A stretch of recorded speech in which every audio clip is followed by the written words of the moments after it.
Hey y'all, this is Kirk with Wellspring Landscape Services, and it is no secret that here in Central Texas we have had just a horribly hot summer and one of the worst droughts on record. So got me thinking the other day as I was driving through my very own neighborhood. I probably didn't get a quarter of a mile, and I saw all of these examples of stress to the trees in my neighborhood due to the drought and the heat this summer. So I thought this would be a great time to kind of talk about the need to water your trees, give them supplemental water, and what's the best way to do that. So first of all, your trees in times like this do need supplemental water. I mean, it hasn't rained. I think we've gone almost 3 months without rain, and those trees really need water, and those trees add a tremendous amount of value to your property. So you want to take care of them. It'd be horrible if your trees died. So what do you do first? First step, take a screwdriver, Phillips head screwdriver, flathead screwdriver, I don't care. Go out from your tree trunk and a few feet and poke that thing down into the dirt. If it goes down in the dirt very easily, then that's a sign that you got pretty good moisture in your soil. If it's really hard and you have to really push and dig to try to get that screwdriver down in the soil, then that is a sign that you need to water. So there you go. That's a simple way to figure that part out. Now, what's the most effective way to water?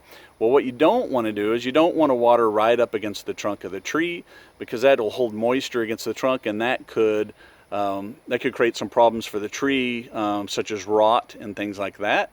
And so you really don't want to water right up against the tree. Besides, most of the root system is out under the canopy of the tree and beyond in what's called the drip zone. So what you want to do, you can do a couple of things. You can take your water hose and put it on kind of a trickle, run it out several feet from the trunk of the tree down under the canopy of the tree, and just let it run for a while.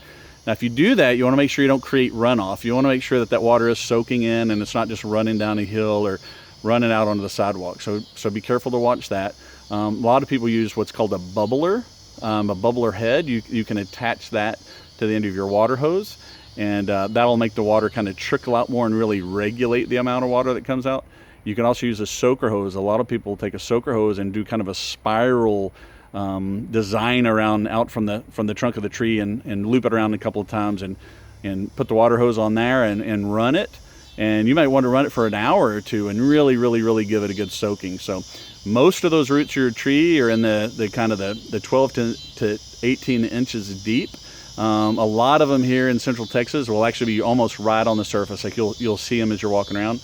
So you want to try to water the top 10 inches of the soil. And so you want to leave that hose on, and you want to leave it on for a long time and really soak it deeply, and soak it deeply less often as opposed to soaking it more shallow more often. Okay, so there's a couple of hints. You do that as much as it's needed, and you'll have really healthy trees. Now, one last thing, the sinister thing about these drought conditions is typically they really don't show damage to the tree until a year, 2, 3, 4 years later. Okay, there's some trees that are highly susceptible to this, and that damage will kind of manifest itself later, and then you'll look back and realize, oh, during the drought we got all this damage to the trees. I didn't even know it. So get out there, check your soil moisture content, water your trees, and then you can go find yourself a nice cold drink, go sit under that tree and enjoy it. Okay, so have any questions, call the office. If not, we'll see you next time. Thanks, bye.